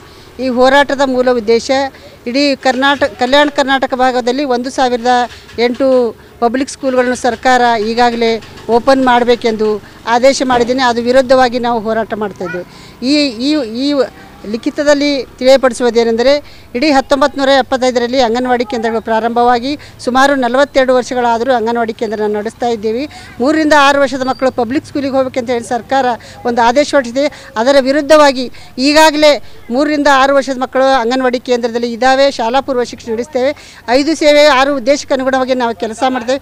ಸೇವೆಯಲ್ಲಿ ಪೂರ್ವ ಪ್ರಾಥಮಿಕ ಶಾಲಾ ಶಿಕ್ಷಣ ಎಂದು ಈಗಾಗಲೇ ಸರ್ಕಾರ ನಮಗೆ ಆದೇಶ ಕೊಟ್ಟಿದೆ. ಈ ಸುಮಾರು 42 ವರ್ಷಗಳ ಕಾಲ ಕೆಲಸ ಮಾಡಿದರೂ ಸಹ ಸರ್ಕಾರ ಒಂದು ಶಿಕ್ಷಣ ಇಲಾಖೆ, ಮಹಿಳಾ ಮತ್ತು ಮತ್ತು ಮಕ್ಕಳ ಕಲ್ಯಾಣ ಇಲಾಖೆ ಎರಡೂ ಸಹ ಸರ್ಕಾರದ್ದೇ. ಆದರೂ ಸಹ ಶಿಕ್ಷಣ ಇಲಾಖೆಗೆ ಸರ್ಕಾರ ತನ್ನ ಪರ, ಮಹಿಳಾ ಮತ್ತು ಮಕ್ಕಳ ಕಲ್ಯಾಣ ಇಲಾಖೆ ಒಂದು ಮಲತಾಯಿ ಧೋರಣೆ ತೋರಿಸ್ತಾ. ಆದ್ದರಿಂದ ಈ ಪಬ್ಲಿಕ್ ಸ್ಕೂಲ್ಗಳು ಓಪನ್ ಆದರೆ ಅಂಗನವಾಡಿ ಕೇಂದ್ರಗಳು ಮರ್ಜ್ ಆಗಬಹುದು, ಮುಚ್ಚಬಹುದು ಅಂತ ಹೇಳ್ಬೋದು. ಆದ್ದರಿಂದ 3 ವರ್ಷದ ಮಕ್ಕಳು, ನಮ್ಮ ಮಕ್ಕಳು ಅಂಗನವಾಡಿ ಕೇಂದ್ರದಲ್ಲಿ LKG UKG ಪ್ರಾರಂಭಿಸ್ತೇವೆ. ಈ ಆದೇಶ ವಾಪಸ್ಸಾಗುವವರೆಗೆ ನಮ್ಮ ಹೋರಾಟ ನಿಲ್ಲದು. ಈ ಜಿಲ್ಲಾ ಮಟ್ಟದಲ್ಲಿ ಹೋರಾಟ ಮಾಡಿ ಆದೇಶವನ್ನು ರದ್ದಾಗದಿದ್ದರೆ ಇಡೀ ರಾಜ್ಯ ಮಟ್ಟಕ್ಕೆ ನಾವು ಹೋರಾಟವನ್ನು ಇಳಿಯುತ್ತೇವೆ, ತಮ್ಮ ಗಮನಕ್ಕೆ ತರಲಾಗುತ್ತದೆ. ನಮಸ್ಕಾರ. ಸುಶೀಲಾ ಹತ್ತಿನ, ಬೀದರ್ ಜಿಲ್ಲಾ ಅಂಗನವಾಡಿ ಅಧ್ಯಕ್ಷ. ನಾವು ಜೂನ್ 3ನೇ ತಾರೀಕಿನ ಹಿಡಿದು ಎಲ್ಲ ಹೋರಾಟವನ್ನು ಮಾಡ್ತಾ ಇದ್ದೇವೆ. LKG UKG ಸ್ಕೂಲ್ ಅಂಗನವಾಡಿದಲ್ಲಿ ಸ್ಕೂಲ್ನಲ್ಲಿ ಸೇರಿಸಿ ಅಂಗನವಾಡಿಯವ್ರಿಗೆ ತುಟಿಗೆ ಸಕ್ಕರೆ ಹಚ್ಚಿ ಬೈದಾಗ ಮಣ್ಣು ಹಾಕೋದು ಸರ್ಕಾರ ಕೆಲಸ ಮಾಡ್ಲತ್ತದ. ಅದನ್ನು ನಿಲ್ಲಿಸ್ಬೇಕಂಥೇಳಿ ನಾವು ಗುಲ್ಬರ್ಗನಲ್ಲಿ ಕೂಡ ಮಾಡಿದೆವು. ನಮ್ಮ ಶಾಸಕರ ಮನೆಯಲ್ಲಿ 5 ತಾಲೂಕದಲ್ಲಿ ಕೂಡ ಮಾಡಿದೆವು. ನಿನ್ನೆ ಅಂದ್ರೆ ಎಷ್ಟು ತಾರೀಕು, ನಿನ್ನೆ 14 ತಾರೀಕು ಕೂಡ DD ಆಫೀಸ್ ಹತ್ರ ಮಾಡಿದೆವು. DD ಅವ್ರಿಗೆ ಲೆಟ್ರ್ ಕೊಟ್ಟಿದ್ದೆವು, DPI ಕೊಟ್ಟಿದ್ದೆವು, ಆಮ್ಯಾಗ CS ಅವ್ರಿಗೆ ಲೆಟ್ರ್ ಕೊಟ್ಟೆವು. ಎಲ್ಲ ರಿಸೀಟ್ ತೊಗೊಂಡೆವು, ರೆಸಲ್ಯೂಷನ್ ಪಾಸ್ ಮಾಡ್ಕೊಂಡೆವು. ಈಗ ಈ ಹೋರಾಟ ಏನದಂತಂದ್ರೆ ಪೂರಾ ನಮ್ಮ ಅಂಗನವಾಡಿಗೆ LKG UKG ವಯಸ್ಸತ್ತನ ನಾವು ನಿಲ್ಲಿಸೋದಿಲ್ಲ ಅಂತ ಹೇಳ್ತೀನಿ. ನನ್ನ ಹೆಸರು ಸುಶೀಲಾ ಹತ್ತಿ. DD ಆಫೀಸಿಗೆ ಲೆಟ್ರ್ ತೊಗೊಂಡು ರಿಸೀವ್ ಮಾಡ್ಕೊಂಡ್ರೆ ಮುಂದೆ ಸರ್ಕಾರಕ್ಕೆ ಬರೀತೇವೆ ಅಂತ ಹೇಳಿದ್ರು ಅವರು. ನಮಗೆ ನ್ಯಾಯ ಒದಗಿಸ್ಕೊಡ್ಬೇಕು ಅನ್ನುವಂಥ ಒಂದು ಉದ್ದೇಶದಿಂದ ಇವತ್ತು ಸಾವಿರಾರು ಸಂಖ್ಯೆಯಲ್ಲಿ ಅಂದರೆ 3ರಿಂದ 4,000 ಜನ ಅಂಗನವಾಡಿ ನೌಕರರ ಸಂಘದ ಪದಾಧಿಕಾರಿಗಳು ಅಂದರೆ ಎಲ್ಲ ಮಹಿಳೆಯರು ಇವತ್ತು ಒಂದು CDPO ಕಚೇರಿ ಮುಂದೆ ಇವತ್ತು ಹೋರಾಟವನ್ನು ಮಾಡ್ತಾ ಇದ್ದಾರೆ. ಅಂದರೆ ತಮ್ಮದೇ ಆಗಿರ್ತಕ್ಕಂತಹ ಒಂದು ನ್ಯಾಯವನ್ನು ಒದಗಿಸ್ಕೊಡ್ಬೇಕು. ಇವತ್ತು ಸರ್ಕಾರ ಏನು ಮಾಡಿದೆ, LKG UKG ಈ ಒಂದು ಮಕ್ಕಳನ್ನು ಸರ್ಕಾರಿ ಶಾಲೆಗಳಿಗೆ ಸೇರಿಸಬೇಕು ಅನ್ನುವಂಥ ಅದರಲ್ಲಿ ಮರ್ಜ್ ಮಾಡಿರುವಂಥದ್ದು. ಸೊ ಹಾಗಾಗಿ ಇದಕ್ಕಿಂತ ಮೊದಲು ಅಂಗನವಾಡಿಯಲ್ಲೇ ಆ ಮಕ್ಕಳು ಓದ್ತಾ ಇದ್ರು. ಹಾಗಾದರೆ ಅವ್ರ ಶಾಲೆಗಳಿಗೆ ಹೋದರೆ ನಮ್ಮ ಅಂಗನವಾಡಿ ಒಂದು ಮಕ್ಕಳು ಎಲ್ಲಿ ಹೋಗಬೇಕು, ಅಂದರೆ ನಮ್ಮಲ್ಲಿ ಮಕ್ಕಳು ಬರ್ತಕ್ಕಂಥವ್ರು ಯಾರು, ಹಾಗಾದರೆ ಮುಂದಿನ ನಮ್ಮ ಗತಿ ಏನು ಅನ್ನುವಂಥ ಒಂದು ಉದ್ದೇಶದಿಂದ, ಒಂದು ಒಳ್ಳೆ ಉದ್ದೇಶ ಇಟ್ಕೊಂಡು, ಅಂದರೆ ನಮ್ಮ ಜೀವನ ಒಂದು ಬೀದಿಗೆ ಬರುತ್ತೆ ಅನ್ನುವಂಥ ಒಂದು ಉದ್ದೇಶದಿಂದ ಅವರು ಇವತ್ತು ಒಂದು ಬೃಹತ್ ಹೋರಾಟವನ್ನು ಹಮ್ಮಿಕೊಂಡಿದ್ದಾರೆ. ಹಾಗಾಗಿ ಇವತ್ತು ಆ ಒಂದು ಪದಾಧಿಕಾರಿಗಳು, ತಾಯಂದಿರು ಇವತ್ತು ನಮ್ಮ ಜೊತೆಗಿದ್ದಾರೆ. ಅವರ ಸಮಸ್ಯೆ ಏನು, ಅವರ ಬೇಡಿಕೆ ಏನು, ಮತ್ತು ಅವ್ರ ಹೋರಾಟ ಯಾವ ರೀತಿ ನಡೀತಾ ಇದೆ ಅನ್ನುವಂಥದ್ದನ್ನು ನಾವು ಬನ್ನಿ ನಾವು ಕೇಳ್ಕೊಂಡು ಬರೋಣ. ಮೇಡಮ್, ಇವತ್ತು ಹೋರಾಟ ಮಾಡ್ತಾ ಇದ್ದೀರಿ, ಏನು ಪ್ರಮುಖ ಉದ್ದೇಶ ನಿಮ್ಮ ಅಂಗನವಾಡಿ ವತಿಯಿಂದ ಹೋರಾಟ ಮಾಡ್ತಕ್ಕಂಥದ್ದು? ನಮ್ಮ ಉದ್ದೇಶ ಸರ್, 3ರಿಂದ 6 ವರ್ಷದ ಮಕ್ಕಳು ಸ್ಕೂಲಿಗೆ ಹೋಗ್ತಕ್ಕಂಥದ್ದು ತಡೆಗಟ್ಟಬೇಕು. ಆ ಮಕ್ಕಳು ನಮ್ಮ ಅಂಗನವಾಡಿ ಕೇಂದ್ರದಲ್ಲೇ ಇರುವಂತೆ ಸರ್ಕಾರ ಮಾಡಬೇಕು. ಅದರ ಸಲುವಾಗಿ ನಾವೇನದಂದ್ರೆ UKG LKG ಶಾಲೆಗಳಲ್ಲಿ ತೆಗೆದಿದ್ದಾರಲ್ಲ ಅದನ್ನು ತಡೆಗಟ್ಟಬೇಕು. ಆ UKG LKGಯನ್ನು ನಮ್ಮ ಅಂಗನವಾಡಿ ಕಾರ್ಯಕರ್ತರು ಕೂಡ ಮಾಡಲು ಅರ್ಹರಿದ್ದಾರೆ. ಅವರು ಕೂಡ BA ಓದಿದ್ದಾರೆ, MD ಮಾಡಿದ್ದಾರೆ, ಹಾಗೂ ಇಂಜಿನಿಯರ್ ಕೂಡ ಇದ್ದಿದ್ದಾರೆ, PUC ಓದಿದ್ದಾರೆ. ಎಲ್ಲ ಡಿಗ್ರಿಗಳನ್ನು ಹೊಂದಿದ ಅಂಗನವಾಡಿ ಕಾರ್ಯಕರ್ತರು ಇದ್ದಿದ್ದೇವೆ. ಆದ್ದರಿಂದ ನಾವೇನದಂತಂದ್ರೆ ನಮ್ಮ ಅಂಗನವಾಡಿ ಕೇಂದ್ರಗಳಲ್ಲಿ ಈ UKG LKGಯನ್ನು ಪ್ರಾರಂಭಿಸಬೇಕು. ನಾವು 42 ವರ್ಷದಿಂದ ಈ ಅಂಗನವಾಡಿ ಕೇಂದ್ರವನ್ನು ಪ್ರಾರಂಭವಾಯಿತು. ಅಂದಿನಿಂದ ಇಲ್ಲಿವರೆಗೆ ಅಂಗನವಾಡಿ ಕಾರ್ಯಕರ್ತೆಯಾಗಿ ಕೆಲಸ ಮಾಡ್ತಾ ಇದ್ದೀವಿ. 100ಕ್ಕೆ 90 ಜನ ಅಂಗನವಾಡಿ ಕಾರ್ಯಕರ್ತೆಯರು ಬಡ ಕುಟುಂಬದಿಂದ ಬಂದಿದ್ದವರು, ನಾವು ಬಡ ಜನರಾಗಿದ್ದೇವೆ. ಈ ಸರ್ಕಾರವು ನಮ್ಮ ಹೊಟ್ಟೆ ಮೇಲೆ ಹುಡಿತಾ ಇದೆ. ಯಾಕೆಂದರೆ 3ರಿಂದ 6 ವರ್ಷದ ಮಕ್ಕಳು ಸ್ಕೂಲಿಗೆ ಹೋದರೆ ನಮ್ಮ ಗತಿ ಏನು? ನಮ್ಮ ಮಕ್ಕಳು ಕೂಡ, ನಮ್ಮ ಕುಟುಂಬ ಕೂಡ ಬೀದಿಗೆ ಬರ್ತದೆ. ನಾವು ಒಂದು ಆರೋಗ್ಯವಾಗಿರಬೇಕಾದರೆ ನಮಗೂ ಕೂಡ ಕೆಲಸ ಬೇಕು, ಮುಖ್ಯವಾಗಿದೆ. ಇಷ್ಟು ವರ್ಷದಿಂದ ನಾವು ಕೆಲಸ ಮಾಡ್ತಾ ಇದ್ದೀವಿ. ನಮ್ಮ ಕುಟುಂಬ ಕೂಡ ಅದರ ಮೇಲೆ ಆಧಾರವಾಗಿದೆ. ಆ ಆಧಾರವನ್ನೇ ಕಳೆದುಕೊಂಡರೆ ನಮ್ಮ ಕುಟುಂಬವೂ ಕೂಡ ಬೀದಿಗೆ ಬರ್ತದೆ. ಸರ್ಕಾರಕ್ಕೆ ಯಾಕೆ ಕಣ್ಣು ತೆರೀತಾ ಇಲ್ಲ? ಸರ್ಕಾರ ಯಾಕೆ ನಮ್ಮ ಅಂಗನವಾಡಿ ಕಾರ್ಯಕರ್ತರ ಬಗ್ಗೆ ಯೋಚನೆ ಮಾಡ್ತಾ ಇಲ್ಲ? ಆ ಕುಟುಂಬವು ಹೇಗೆ ನಿಭಾಯಿಸ್ತದೆ ಅನ್ನತಕ್ಕಂಥ ಅರ್ಥ ಸರ್ಕಾರಕ್ಕೆ ಏಕೆ ಆಗ್ತಾ ಇಲ್ಲ? ಅದು ಆ ಸರ್ಕಾರ ಕಣ್ಣು ತೆರೆದು ನೋಡಬೇಕು. ಎಷ್ಟು ಅಂಗನವಾಡಿ ಕಾರ್ಯಕರ್ತರು ಬೀದಿಗೆ ಬರ್ತಾರೆ ಅನ್ನತಕ್ಕಂಥದ್ದು ಆ ಸರ್ಕಾರಕ್ಕೆ ನಾವು ಪಾಠ ಕಲಿಸುತ್ತೇವೆ. ನಾವು ಈಗ ಹೋರಾಟವನ್ನು ಇಟ್ಟುಕೊಂಡಿದ್ದೇವೆ. ಈ ಹೋರಾಟವನ್ನು ಏನದಂದ್ರೆ ನಮಗೆ ಎಲ್ಲಿವರೆಗೆ ನಮ್ಮ ಆದೇಶವನ್ನು ರದ್ದು ಮಾಡೋದಿಲ್ಲ ಅಲ್ಲಿವರೆಗೆ ನಾವು ಹೋರಾಟವನ್ನು ಮುಂದುವರಿಸುತ್ತೇವೆ. ಇವತ್ತು ನಮ್ಮ DD ಆಫೀಸ್ ಮುಂದೆ ಮಾಡ್ತಾ ಇದ್ದೇವೆ. ಮುಂದಿನ 2 ದಿವಸ ನಂತರ ನಾವು ರೆಗ್ಯುಲರ್ ಕಂಟಿನ್ಯೂ ಆಗಿ ನಾವು MLA ಅವರ ಮನೆ ಮುಂದೆ, ಮಿನಿಸ್ಟರ್ ಅವರ ಮುಂದೆ ಕಂಟಿನ್ಯೂ ಆಗಿ ನಾವು ಸತತವಾಗಿ ಹೋರಾಟವನ್ನು ಮಾಡುತ್ತೇವೆ. ಮತ್ತೇನದಂತಂದ್ರೆ ಎಲ್ಲಿವರೆಗೆ ಈ ಆದೇಶವನ್ನು ಹಿಂತೆಗೆದುಕೊಳ್ಳುವುದಿಲ್ಲವೋ ಅಲ್ಲಿವರೆಗೆ ನಾವು ಹೋರಾಟವನ್ನು ನಿಲ್ಲಿಸುವುದಿಲ್ಲ. UKG LKG ನಮ್ಮ ಅಂಗನವಾಡಿ ಕೇಂದ್ರದಲ್ಲಿ ಆಗಬೇಕು. ಆಗವರೆಗೆ ನಾವು ಬಿಡುವುದಿಲ್ಲ. ಇಲ್ಲ ಮೇಡಮ್, ಈಗ ನಾವು ಹೇಳುವಂಥದ್ದು ಏನು ಅಂದರೆ, ಸರ್ವೆ ಮಾಡ್ಲಿಕ್ಕೆ ನೀವು ಬೇಕು, ಚುನಾವಣೆ ಸಂದರ್ಭದಲ್ಲಿ ನೀವು ಬೇಕು, ಪಲ್ಸ್ ಪೋಲಿಯೋ ಹಾಕಿಸ್ಲಿಕ್ಕೆ ನೀವು ಬೇಕು, ಪ್ರತಿಯೊಂದು ವಿಷಯದಲ್ಲೂ ಕೂಡ ಸರ್ಕಾರ ನಿಮ್ಮನ್ನು ದುಡಿಸ್ಕೊಳ್ಳುತ್ತೆ. ಆದರೆ ಅದೇ ಒಂದು ಪಗಾರನ್ನು, ಅಂದರೆ ಸಂಬಳವನ್ನು ನಿಮಗೆ ಕೊಟ್ಟು ಅದೇ LKG UKG ಹುಡುಗರನ್ನ ನಿಮ್ಮ ಅಂಗನವಾಡಿಯಲ್ಲಿ ಯಾಕೆ ಸೇರಿಸ್ಕೋಬಾರ್ದು? ಯಾಕೆ ಆ ರೀತಿ ಮಾಡ್ತಾ ಇಲ್ಲ ಅವರು? ನಿಮ್ಗೇನು ಅರ್ಹತೆ ಇಲ್ವಾ? ನಮಗೆ ಆ ಅರ್ಹತೆ ಉಂಟು. ಅದೇ ಪಗಾರು ನಮ್ಮ ಅಂಗನವಾಡಿ ಕಾರ್ಯಕರ್ತರಿಗೂ ಸಹಾಯಕರಿಗೆ ಕೊಟ್ಟು ಆ 3ರಿಂದ 6 ವರ್ಷದ ಮಕ್ಕಳಿಗೆ ಯಾವ LKG ಮಾಡ್ತಾ ಇದ್ದಾರಲ್ಲ, ಅದೇ ನಮಗೆ ಕೂಡ ಸರ್ಕಾರ ಎಲ್ಲ ಸವಲತ್ತುಗಳು ಕೊಟ್ಟರ, ಯಾವ ರೀತಿ ಸ್ಕೂಲಿಗೆ ಸವಲತ್ತುಗಳು ಕೊಟ್ಟಾರಲ್ಲ ಅದೇ ಸವಲತ್ತು ನಮ್ಮ ಅಂಗನವಾಡಿ ಕೇಂದ್ರ ಕೊಟ್ಟರ. ನಾವು ಕೂಡ ಒಳ್ಳೆ ರೀತಿಯಿಂದ UKG LKG ನಾವು ಕೂಡ ಪ್ರೈಮರಿ ಟೀಚರ್ ಹಾಗೆ ನಾವು ಕೆಲಸ ಮಾಡ್ತೀವಿ. ನಾವು ಪ್ರೈಮರಿ ಟೀಚರ್ಕಿನ್ನ ನಾವೇನು ಕಡಿಮೆ ಇಲ್ಲ, ನಾವು ಮಾಡ್ತೀವಿ, ಮಾಡೇ ತೋರಿಸ್ತೀವಿ ಅನ್ನತಕ್ಕಂಥದ್ದು ಛಲ ನಮ್ಮಲ್ಲಿ ಉಂಟು. ನಾವು ಕೂಡ ಮಾಡ್ತೀವಿ. ಸರ್ಕಾರ ಯಾಕೆ ಹೀಗೆ ಮಾಡ್ತಾ ಇದೆ ಗೊತ್ತಾಗ್ತಾ ಇಲ್ಲ.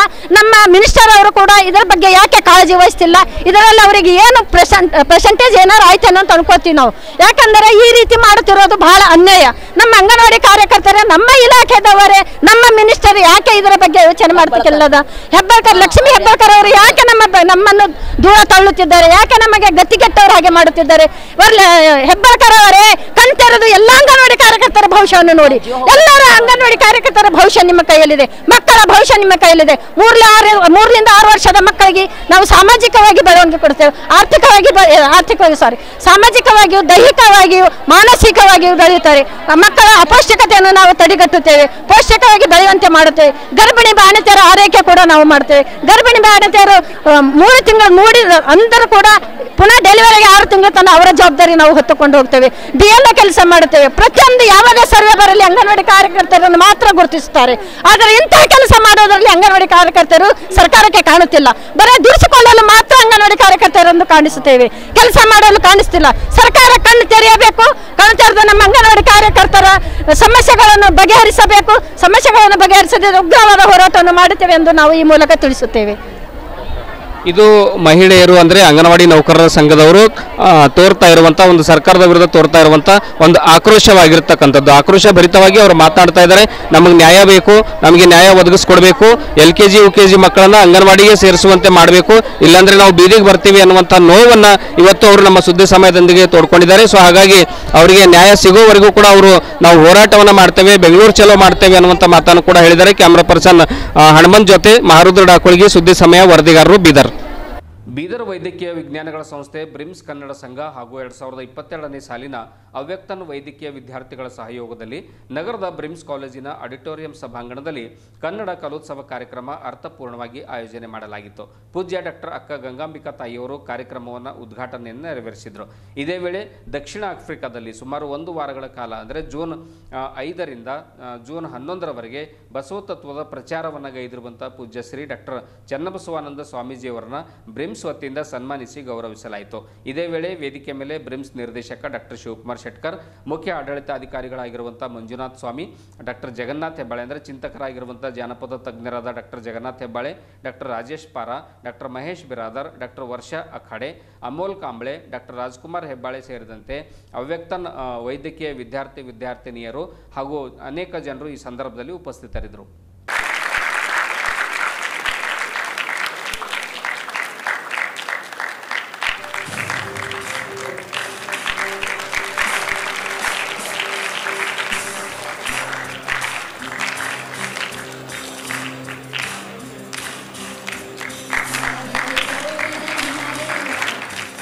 ಸೇರಿಸುವ ಹಬ್ಬವೂ ಆಗಿದೆ. ಸತತ 15 ದಿನಗಳಿಂದ ಬ್ರಿಮ್ಸ್ನಲ್ಲಿ ಕನ್ನಡ ಕಲೋತ್ಸವದ ಅಡಿಯಲ್ಲಿ ಹಲವಾರು ಕ್ರೀಡೆಗಳು ಮತ್ತು ಅದಲು ಬದಲು ದಿನವಾಗಿ ಆಚರಿಸಲಾಗಿತ್ತು. ಮತ್ತು ಇದು ನಮ್ಮ ಕಾರ್ಯಕ್ರಮದ ಕೊನೆಯ ದಿನ, ಅದುವೇ ಸಾಂಸ್ಕೃತಿಕ. ಬದಲಾಗಿ ಅನ್ಯ ಭಾಷಿಗರೊಂದಿಗೆ ಅನ್ಯ ಭಾಷೆ ಮಾತನಾಡುವುದನ್ನು ಬಿಟ್ಟು ಕನ್ನಡ ಕಲಿಸಿ, ಆಗ ಕನ್ನಡ ಕಲಿಸಿ ಕನ್ನಡ ಬೆಳೆಸಿ ಎಂದು ಹೇಳಿ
ಆಫ್ರಿಕಾದಲ್ಲಿ ಮಾಡಿದ್ದಾರೆ.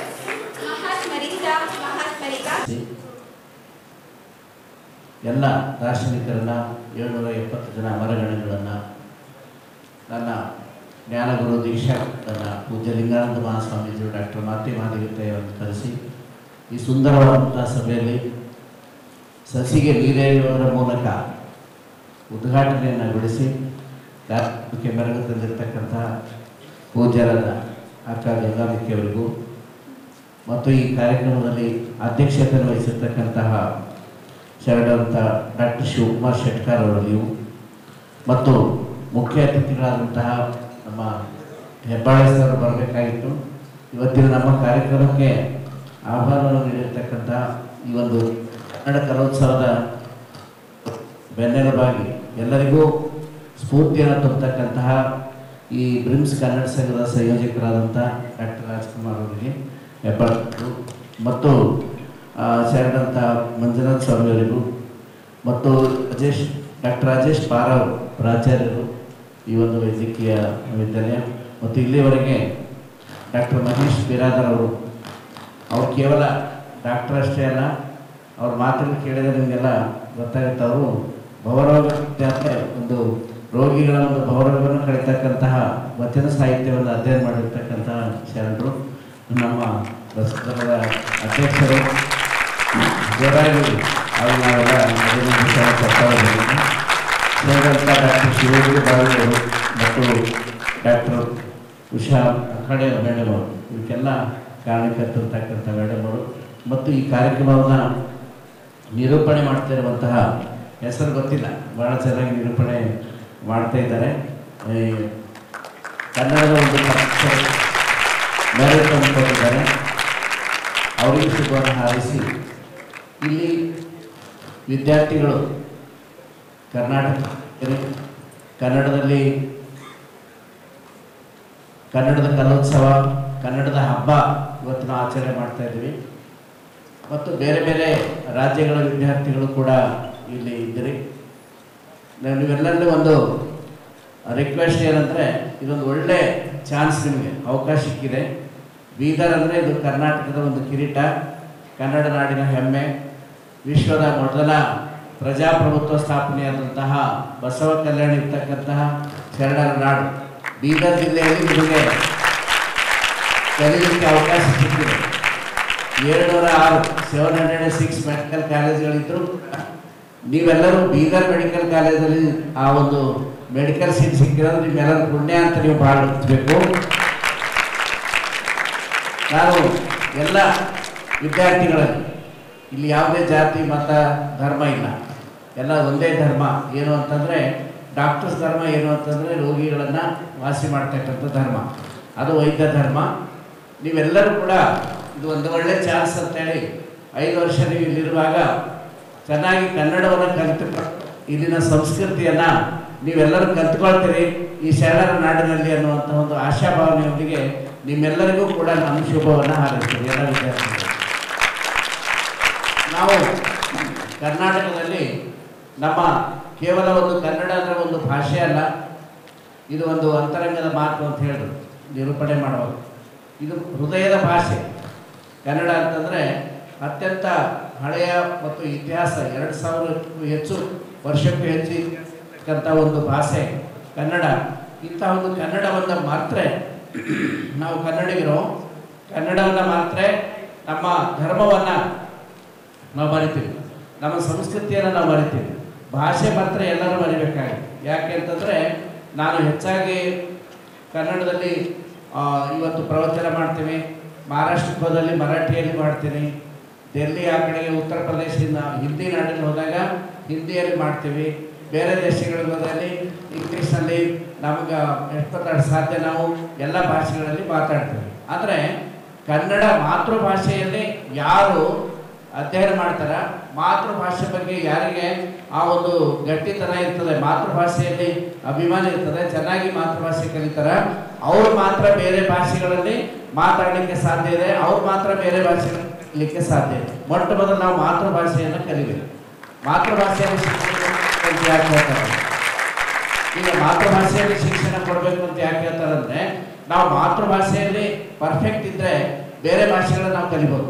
ಯಾರು ಮಾತೃಭಾಷೆನೇ ಕಲೀಲಿಲ್ಲ, ಅವ್ರಿಗೆ ಬರೋದಿಲ್ಲ ಅಂತಂದರೆ ಬೇರೆ ಭಾಷೆಗಳು ಕಲೀಲಿಕ್ಕೆ ಸಾಧ್ಯ ಇಲ್ಲ. ನಾವು ನಮ್ಮ ಡಾಕ್ಟರ್ ಜಗನ್ನಾಥ್ ಹೆಬ್ಬಾಳೆ ಅವರು ಬಂದಿಲ್ಲ ಇವತ್ತು. ನಾವು ಕರ್ನಾಟಕ ಕಾಲೇಜ್ ವಿದ್ಯಾರ್ಥಿಗಳು, ಅವರಿಗೆ ಕನ್ನಡ ಕಲಿಸ್ತೀವಿ.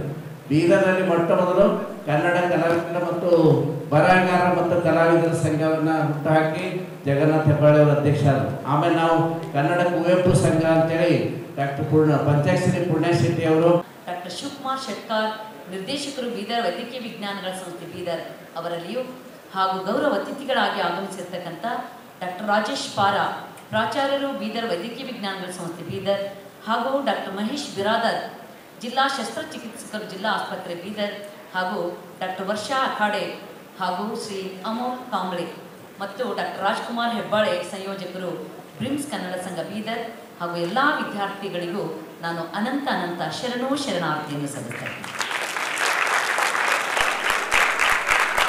ಈ ಮಕ್ಕಳು ನಮಗೆಷ್ಟು ಹೃದಯ ತುಂಬಿ ಬರ್ತಾ ಇದೆ ಅಂತಂದರೆ, ನಾವು ಹೇಳುವ ಮಾತಿಲ್ಲಿ ಏನೂ ಇಲ್ಲ, ಮಕ್ಕಳ ಮಾತನ್ನೇ ನಾವು ಕೇಳಬೇಕು ಅಂತ ಅನಿಸ್ತಾ ಇದೆ.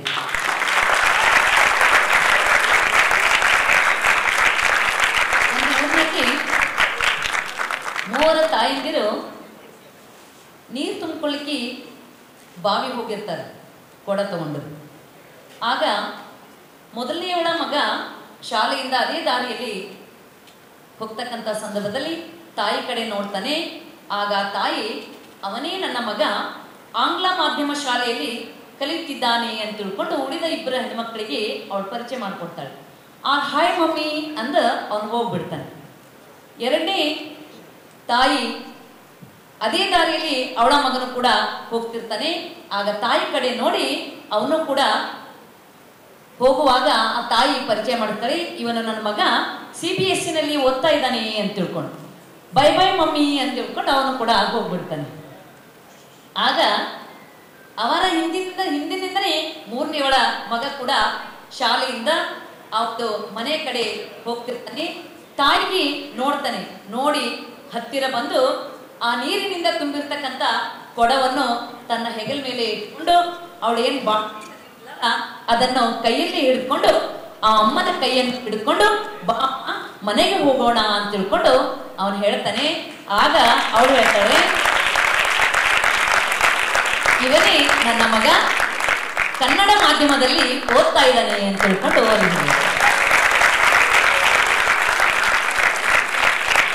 ಕನ್ನಡ ಅಂದ್ರೆ ಕೇವಲ ಭಾಷೆ ಅಲ್ಲ,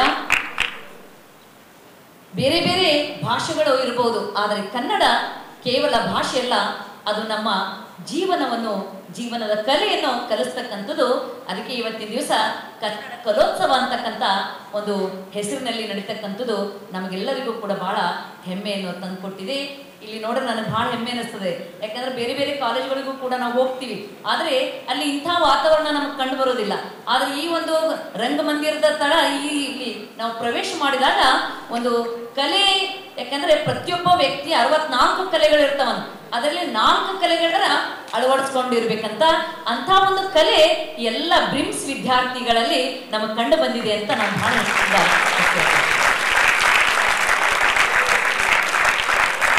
ಇನ್ನೊಂದು ವಿಶೇಷ ಹೇಳಬೇಕು ಅಂದ್ರೆ, ರೋಮಾ ರೋಲಾ ಅಂತಕ್ಕಂಥ ಒಂದು ಫ್ರಾನ್ಸ್ ದೇಶದ ಬಹುದೊಡ್ಡ ತತ್ವಜ್ಞಾನಿ ಹೇಳ್ತಾನೆ, ಚಿಂತಕ ಹೇಳ್ತಾನೆ ಏನಂದ್ರೆ, ಈ ಭೂತಲದ ಮೇಲೆ ಇಲ್ಲಿ ಯಾರು ತಮ್ಮ ಹೃದಯದಲ್ಲಿ ಸ್ವಪ್ನವನ್ನು ಹೊತ್ಕೊಂಡು ಬಾಳ್ತಾರೋ ಎಲ್ಲ ಮನುಷ್ಯರ ಸ್ವಪ್ನಗಳು ಸಾಕಾರವಾಗ್ತಕ್ಕಂಥದ್ದು ಯಾವುದಾದ್ರೂ ಒಂದು ದೇಶ ಜಗತ್ತಿನಲ್ಲಿದ್ರೆ ಅದು ಭಾರತ ಅಂತ ಹೇಳ್ತಾರೆ. ಅಂದ್ರೆ ಆದಿ ಕಾಲದಿಂದಲೂ ಕೂಡ ಮೂಲ ಅಸ್ಮಿತೆ ಅಂತಂದ್ರೆ ಅಲ್ಲಿರ್ತಕ್ಕಂಥ ಕಲೆ, ಸಾಹಿತ್ಯ, ಸಂಸ್ಕೃತಿ, ಸಂಪ್ರದಾಯ ಮತ್ತು ಭಾಷೆ ಎಲ್ಲಿವರೆಗೆ ನಮ್ಮ ಒಂದು ಕಲೆ, ಸಾಹಿತ್ಯ, ಸಂಸ್ಕೃತಿ, ಸಂಸ್ಕಾರ ಮತ್ತು ಸಂಪ್ರದಾಯ ಉಳಿತದೋ ಅಲ್ಲಿವರೆಗೆ ಮಾತ್ರ ನಾವು ಬದುಕಿರಲಿಕ್ಕೆ ಸಾಧ್ಯ ಇದೆ ಅಂತಕ್ಕಂಥದ್ದು ನಾವೆಲ್ಲರೂ ತಿಳ್ಕೊಳ್ಬೇಕು. ಆ ಒಂದು ನಿಟ್ಟಿನಲ್ಲಿ ನಮ್ಮ ಒಂದು ಆ ಮೂಲ ಅಸ್ಮಿತೆ ಆಗಿರ್ತಕ್ಕಂಥ ಈ ಒಂದು ಸಂಸ್ಕೃತಿ, ಸಂಸ್ಕಾರ, ಸಂಪ್ರದಾಯ ಉಳಿಸಲಿಕ್ಕೆ ನಾವೆಲ್ಲರೂ ಕೂಡ ಪ್ರಯತ್ನವನ್ನು ಮಾಡಬೇಕು.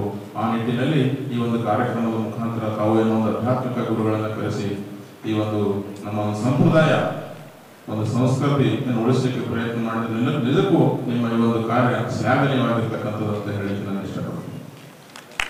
ಜೊತೆಗೆ ಇವತ್ತು ನಾವು ಅಕ್ಕವ್ರು ಹೇಳ್ದಂಗ ಇವತ್ತು ನಾವು ವಿಜ್ಞಾನದಲ್ಲಿ ಬಹಳಷ್ಟು ಮುಂದುವರಿತಾ ಇದ್ದೀವಿ. ಬಹಳಷ್ಟು ವಿಜ್ಞಾನದಲ್ಲಿ ನಾವು ಮುಂದುವರಿತಾ ಇದ್ದೇವೆ. ನಮ್ಮ ಮಕ್ಕಳಿಗೆ ಒಳ್ಳೊಳ್ಳೆ ಕಾನ್ವೆಂಟ್ ಶಾಲೆಗಳಲ್ಲಿ ಲಕ್ಷಾಂತರ ರೂಪಾಯಿ ಖರ್ಚು ಮಾಡಿ ಇವತ್ತು ನಾವು ಏನಂದ್ರೆ ಮಕ್ಕಳಿಗೆ ಒಳ್ಳೆ ಶಿಕ್ಷಣವನ್ನು ಕೊಡ್ತಾ ಇದ್ದೀವಿ. ಆದರೆ ಎಲ್ಲೋ ನಮ್ಮ ಮಕ್ಕಳಿಗೆ ಒಂದು ಸಂಸ್ಕಾರ ಕೊಡೋದನ್ನ ನಾವು ಮರೆತು ಬಿಡ್ತಾ ಇದ್ದೀವಿ ಅಂತಕ್ಕಂಥದ್ದು. ಅದಕ್ಕೆ ಸ್ವಾಮಿ ವಿವೇಕಾನಂದರು ಹೇಳ್ತಾರೆ, ಶಿಕ್ಷಣದ ಜೊತೆಗೆ ಸಂಸ್ಕಾರವನ್ನು ಕೊಟ್ಟಾಗ ಮಾತ್ರ ಸಂಪನ್ಮೂಲ ವ್ಯಕ್ತಿಗಳನ್ನಾಗಿ ಮಾಡಲಿಕ್ಕೆ ಸಾಧ್ಯ ಇದೆ ಅಂತಕ್ಕಂಥ ಮಾತನ್ನ ಹೇಳ್ತಾರೆ. ಅಂದ್ರೆ ನಮ್ಮ ಒಂದು ವಿಜ್ಞಾನ ಜೊತೆಗೆ ನಮಗೆ ಸಂಸ್ಕಾರ, ಈ ಆಧ್ಯಾತ್ಮಿಕ ಜ್ಞಾನ, ನಮ್ಮ ಸಂಸ್ಕಾರ ಸಂಪ್ರದಾಯ ಕೂಡ ಬಹಳಷ್ಟು ಮುಖ್ಯವಾಗಿದೆ. ಒಂದ್ ಕಡೆ ಡಿವಿಜಿ ಅವರು ಹೇಳ್ತಾರೆ, ಈಗ ನಮ್ಮ ಒಬ್ಬ ವಿದ್ಯಾರ್ಥಿ ಹೇಳಿದ್ರಲ್ಲ, ಹಳೆ ಬೇರು ಹೊಸ ಚಿಗುರು ಕೂಡಿರಲು ಮರ ಸೊಬಗು, ಹಳೆ ಬೇರು ಹೊಸ ಚಿಗುರು ಕೂಡಿರಲು ಮರ ಸೊಬಗು, ಹೊಸ ಯುಕ್ತಿ ಹಳೆ ತತ್ವದೊಡನೆ ಗೂಡಿ ಧರ್ಮ, ಋಷಿ ವಾಕ್ಯದೊಡನೆ ವಿಜ್ಞಾನ ಕಲೆ ಮೇಳೈಸು, ಜಸವು ಜನಜೀವನಕ್ಕೆ ಮಂಕುತಿಮ್ಮ ಅಂತಕ್ಕಂಥ ಮಾತನ್ನು ಹೇಳಿದ್ರು. ಅಂದ್ರೆ ನಮ್ಮ ಒಂದು ವಿಜ್ಞಾನದ ಜೊತೆಗೆ ನಾವು ಆಧ್ಯಾತ್ಮಿಕತೆಯನ್ನು ಮೈಗೂಡಿಸಿಕೊಂಡಾಗ ಮಾತ್ರ ಅತ್ಯಂತ ಯಶಸ್ವಿ ವ್ಯಕ್ತಿಗಳಾಗಿ ನಾವು ಹೊರಹೊಮ್ಮಲಿಕ್ಕೆ ಸಾಧ್ಯ ಇದೆ ಅಂತಕ್ಕಂಥದ್ದು. ನಮ್ಮ ಒಂದು ಆಧ್ಯಾತ್ಮಿಕತೆ ಏನಂದ್ರೆ ನಮ್ಮ ಒಂದು ವ್ಯಕ್ತಿತ್ವವನ್ನು ವಿಕಾಸಗೊಳಿಸ್ತದೆ. ಅದಕ್ಕಾಗಿ ನಾವು ವಿಜ್ಞಾನದ ಜೊತೆಗೆ ನಾವು ಆಧ್ಯಾತ್ಮಿಕತೆಯನ್ನು ಕೂಡ ನಾವು ಮೈಗೂಡಿಸಿಕೊಳ್ಳಬೇಕು ಅಂತಕ್ಕಂಥ ಮಾತನ್ನ ಅಕ್ಕವರು ಹೇಳಿದ್ರು. ಅದಕ್ಕಾಗಿ ನೀವೆಲ್ಲರೂ ಕೂಡ ಏನಂತಂದ್ರೆ, ನೀವು ಎಷ್ಟೇ ಓದಿದ್ರು ಕೂಡ ನಮ್ಮ ಒಂದು ಧರ್ಮ ಇರ್ತದೆ, ನಮ್ಮ ಒಂದು ಸಾಹಿತ್ಯ ಧರ್ಮ, ಅದನ್ನು ಕೂಡ ನೀವು ತಿಳ್ಕೊಳ್ಳಿಕ್ಕೆ ತಾವೆಲ್ಲರೂ ಒಂದು ಪ್ರಯತ್ನವನ್ನು ಮಾಡಬೇಕಾಗಿದೆ. ಅದಕ್ಕಾಗಿ ಆ ನಿಟ್ಟಿನಲ್ಲಿ ಇವತ್ತಿನ ದಿವಸ ನಮ್ಮ ಕನ್ನಡ ಸಂಘ ನಮ್ಮ ಇಲ್ಲಿಗೆ ಬರ್ತಕ್ಕಂಥ ಬೋಧಕ ನಮ್ಮ ಕಾಲೇಜಿಗೆ ಬರ್ತಕ್ಕಂಥ ಎಲ್ಲ ವಿದ್ಯಾರ್ಥಿಗಳಿಗೂ ಕೂಡ ಕನ್ನಡವನ್ನು ಉಳಿಸಿ ಬೆಳೆಸುವಲ್ಲಿ ಇವತ್ತು ನಮ್ಮ ರಾಜ್ಕುಮಾರ್ ಹೆಬ್ಬಾಳೆ ಅವರು ಸಾಕಷ್ಟು ಪ್ರಯತ್ನ, ಅವರದೇ ಆದಂತಹ ಒಂದು ಪ್ರಯತ್ನ ಮಾಡ್ತಾ ಇದ್ದಾರೆ. ಅದು ದಯವಿಟ್ಟು ತಾವೆಲ್ಲರೂ ಒಂದು ಚಪ್ಪಾಳೆ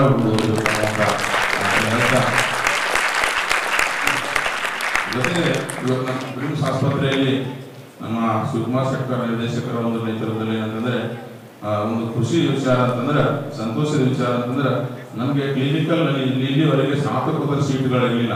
ಆದರೆ ಅವರ ಒಂದು ಪ್ರಯತ್ನದಿಂದ ನಮ್ಮ ಪ್ರಿನ್ಸಿಪಲ್ ಅವರು, ನಿರ್ದೇಶಕರು, MS ಅವರು ಎಲ್ಲರ ಒಂದು ಪ್ರಯತ್ನದಿಂದ ಇವತ್ತು 20 PG ಸೀಟ್ಗಳು ಬಂದಿದೆ ಅಂತ ಹೇಳಲಿಕ್ಕೆ ಬಹಳ ಸಂತೋಷ ಆಗ್ತದೆ. ಈ ಒಂದು ಬೀದರ್ ಬ್ರಿಮ್ಸ್ ಆಸ್ಪತ್ರೆ ಅಂತಂದ್ರೆ ನಮ್ಮ ಬೀದರ್ ಜಿಲ್ಲೆಗೆ ಒಂದು ಸಂಜೀವಿನಿ ಇದ್ದಂಗ. ಬಡವರಿಗೆ ಖಾಸಗಿ ಆಸ್ಪತ್ರೆಗೆ ಹೋಗ್ಲಿಕ್ಕೆ ಸಾಧ್ಯ ಆಗೋದಿಲ್ಲ. ನಿಮ್ಗೆ ಗೊತ್ತಿದೆ ಎಷ್ಟು ದುಬಾರಿ ವೆಚ್ಚ ಆಗಿದೆ, ಎಷ್ಟು ದುಬಾರಿ ವೆಚ್ಚ ಭರಿಸಬೇಕಾಗ್ತದೆ. ಆದರೆ ಬಡವರಿಗೆ ಸಂಜೀವನಿ ಅಂತ ಯಾವ್ದಾದ್ರು ಇದೆ, ಅದು ನಮ್ಮ ಬ್ರಿಮ್ಸ್ ಆಸ್ಪತ್ರೆ ಮಾತ್ರ ಅಂತಕ್ಕಂಥದ್ದು ತಿಳ್ಕೊಳ್ಬೇಕಾಗಿದೆ. ಅದಕ್ಕಾಗಿ ಇಲ್ಲಿರ್ತಕ್ಕಂಥ ವಿದ್ಯಾರ್ಥಿಗಳು ನೀವೇನಂತಂದ್ರೆ ಅಕ್ಕವರು ಹೇಳಿದ್ರಲ್ಲ, ನಮ್ಮಲ್ಲಿ ವೈದ್ಯಕೀಯ ಜ್ಞಾನದ ಜೊತೆಗೆ ಏನಂತಂದ್ರೆ ನಾವೊಂದು ಸಹಾನುಭೂತಿ, ಅನುಕಂಪ ಮತ್ತು ಪ್ರೀತಿ, ಪ್ರೇಮವನ್ನು ಕೂಡ ನಾವು ಬೆಳೆಸ್ಕೊಳ್ಬೇಕಾಗ್ತದೆ.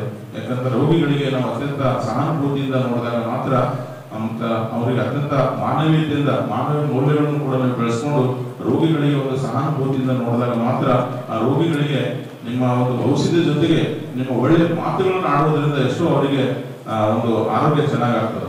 ಅದಕ್ಕಾಗಿ ನಾವೇನಂತಂದ್ರೆ ನಾವು ಅಂತ ಒಂದು ಮೌಲ್ಯಗಳನ್ನ ಬೆಳೆಸ್ಕೊಳ್ಳೋದ್ರಲ್ಲಿ ನಾವು ನೋಡ್ಬೇಕು. ಯಾಕಂದ್ರೆ ನಾವು ಎಷ್ಟೋ ಜನ ವಿದ್ಯಾರ್ಥಿಗಳು ಸರ್ಜನ್ಸ್ ಅಲ್ಲಿ ಕೂತಿರೋರು ನಾವು ನೋಡ್ತೀವಿ, ರೋಗಿಗಳ ಜೊತೆ ಯಾವ ರೀತಿ ಬಿಹೇವಿಯರ್ ಮಾಡ್ತಾರೆ. ಕೆಲವರು ಯಾವ ರೀತಿ ಬಿಹೇವಿಯರ್ ಮಾಡ್ತಾರೆ ಅಂತಕ್ಕಂಥದ್ದು ಕೂಡ ನಾವು ನೋಡಿದ್ದೀವಿ. ಅದಕ್ಕಾಗಿ ರೋಗಿಗಳಿಗೆ, ಆಸ್ಪತ್ರೆಗೆ ಬರ್ತಕ್ಕಂಥ ರೋಗಿಗಳಿಗೆ ಬಹಳ ಒಳ್ಳೆಯ ರೀತಿಯಿಂದ, ಅತ್ಯಂತ ಅನುಕಂಪದಿಂದ, ಸಹಾನುಭೂತಿಯಿಂದ ನಾವು ಮಾತನಾಡಿದಾಗ ಮಾತ್ರ ಅವರು ಮನಸ್ಸಿನಲ್ಲಿರ್ತಕ್ಕಂಥ, ಅವರಿಗಿರ್ತಕ್ಕಂಥ ತೊಂದರೆಗಳನ್ನು ನಿಮ್ಮಲ್ಲಿ ಹೇಳ್ಕೊಳ್ಳಿಕ್ಕೆ ಸಾಧ್ಯ ಆಗ್ತದೆ. ಅದಕ್ಕಾಗಿ ನೀವು ಅಂತ ಒಂದು ಭಾವನೆಯನ್ನು ಬೆಳೆಸ್ಕೊಳ್ಬೇಕು. ರೋಗಿಗಳ ಜೊತೆ ಅತ್ಯಂತ ಭಾವನಾತ್ಮಕವಾದಂತಹ ಒಂದು ಸಂಬಂಧವನ್ನು ಬೆಳೆಸ್ಕೊಂಡಾಗ ಮಾತ್ರ ನಾವು ಅತ್ಯಂತ ಯಶಸ್ವಿ ವೈದ್ಯರು ಕೂಡ ಆಗಲಿಕ್ಕೆ ಸಾಧ್ಯ ಇದೆ ಅಂತಕ್ಕಂಥ ಮಾತನ್ನ ಹೇಳ್ತಾ, ಈ ಒಂದರ ಸಂದರ್ಭದಲ್ಲಿ ನಾನು ಮಾತನಾಡಲಿಕ್ಕೆ ಅವಕಾಶ ಮಾಡಿಕೊಟ್ಟಂತ ತಮ್ಮೆಲ್ಲರಿಗೂ ಅಭಿನಂದನೆ ಸಲ್ಲಿಸುತ್ತಾ ನಾನು ಇದುವರೆಗೂ ಸುದ್ದಿ ಕೊಟ್ಟಿರುವ ನಾನು ಮಹರ್ದ ಡಾಕಳಿಗೆ ಮತ್ತೆ ಮುಂದಿನ ವಾರ್ತೆಗಳೊಂದಿಗೆ ಭೇಟಿಯಾಗೋಣ. ವಂದನೆಗಳು.